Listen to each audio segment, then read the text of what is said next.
Assalamualaikum warahmatullahi wabarakatuh. Halo teman-teman semua, perkenalkan nama saya Rusmiatun. Saya adalah mahasiswi dari Universitas Terbuka dengan NIM 858470303. Teman-teman, pada hari ini saya akan melakukan sebuah pengamatan atau praktikum mata kuliah IPA untuk mengidentifikasi simbiosis parasitisme yang ada di lingkungan sekitar kita.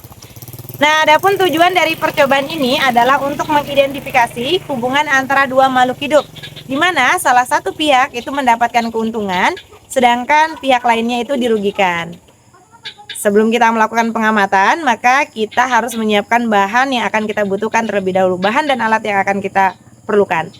Nah, di sini saya sudah menyiapkan alat tulis sebagai alat untuk mencatat, kemudian ada lembar pengamatan. Kemudian yang pastinya adalah lingkungan sekitar yang akan menjadi objek observasi kita pada hari ini. Nah teman-teman, objek pengamatan saya kali ini adalah interaksi antara nyamuk dan manusia. Mari kita perhatikan. Dalam interaksi ini, nyamuk ini bertindak sebagai parasit. Nyamuk mendapatkan keuntungan berupa darah manusia yang digunakan sebagai sumber nutrisi untuk protein dan energinya, terutama bagi nyamuk betina yang akan digunakan untuk memproduksi telur. Teman-teman, di sisi lain manusia ini juga menjadi pihak yang dirugikan. Saya di sini yang dirugikan nih.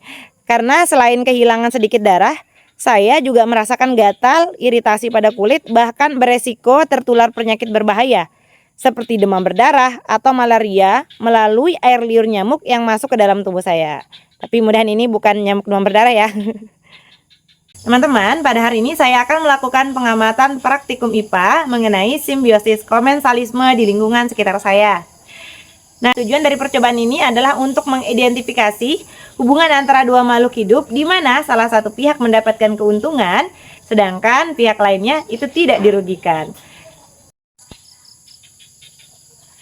Oke teman-teman, di depan saya saat ini sudah terdapat contoh nyata dari simbiosis komensalisme, yaitu tanaman sirih yang merambat pada pohon kelapa.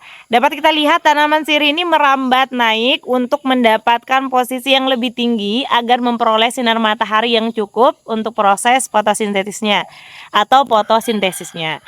Nah teman-teman, di sini tanaman sirih ini mendapatkan keuntungan karena memiliki tempat untuk tumbuh.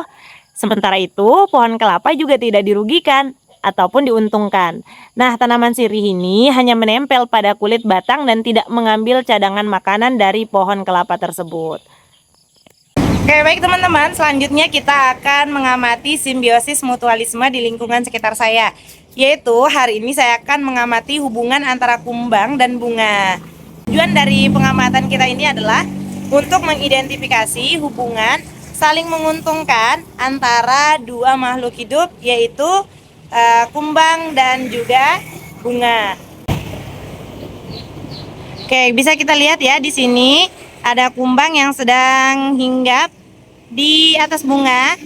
Nah teman-teman, keuntungan bagi kumbang ini mendapatkan nektar atau sari bunga sebagai sumber makanannya. Sedangkan keuntungan bagi bunga saat kumbang berpindah, yaitu serbuk sari yang menempel pada kaki kumbang, teman-teman akan ikut terbawa ke bunga lain, sehingga ini akan membantu proses penyerbukannya ya.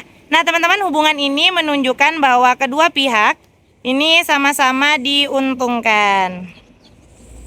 Jadi teman-teman, kesimpulannya hubungan kumbang dan bunga adalah simbiosis mutualisme karena terjadi interaksi yang saling memberi manfaat bagi kelangsungan hidup masing-masing. Terima kasih. Baik Bapak Ibu tutor dan teman-teman semua, setelah saya melakukan pengamatan langsung di lingkungan sekitar tempat tinggal saya, dapat saya simpulkan bahwa hubungan antar makhluk hidup di alam ini sangat beragam. Nah teman-teman, berdasarkan hasil pengamatan saya tadi, maka dapat disimpulkan bahwa simbiosis parasitisme itu terlihat pada interaksi antara nyamuk dan tangan manusia. Nyamuk di sini mendapatkan keuntungan teman-teman dengan menghisap darah untuk nutrisinya. Nah, sementara manusia dirugikan karena rasa gatal dan resiko tertular penyakit. Teman-teman, di sini satu diuntungkan dan satu dirugikan. Kemudian yang kedua, simbiosis komensalisme terlihat pada daun sirih yang merambat di batang pohon kelapa. Di sini daun sirih diuntungkan karena teman-teman ia mendapatkan posisi yang baik untuk sinar matahari dan tempat merambat. Nah, sedangkan pohon kelapa tidak merasa dirugikan maupun diuntungkan. Nah, oleh sebab itu maka di sini satu untung, satu netral atau tidak diuntungkan dan tidak dirugikan. Yang ketiga, simbiosis mutualisme terlihat pada hubungan kumbang dan bunga. Nah, teman-teman, kumbang di sini mendapatkan nektar sebagai sumber makanannya dan pada saat yang sama bunga ini terbantu proses penyerbukannya. Jadi keduanya sama-sama untung. Jadi seperti itu ya. Jadi teman-teman, ketiga jenis simbiosis ini itu membuktikan bahwa setiap makhluk hidup selalu berinteraksi satu sama lain untuk bertahan hidup, baik teman-teman dalam hubungan yang saling menguntungkan kah maupun yang saling merugikan. Demikian teman-teman laporan praktikum saya Rusmiatun. Terima kasih sudah menonton. Terima kasih atas perhatiannya. Sampai jumpa pada video praktikum selanjutnya. Assalamualaikum warahmatullahi wabarakatuh.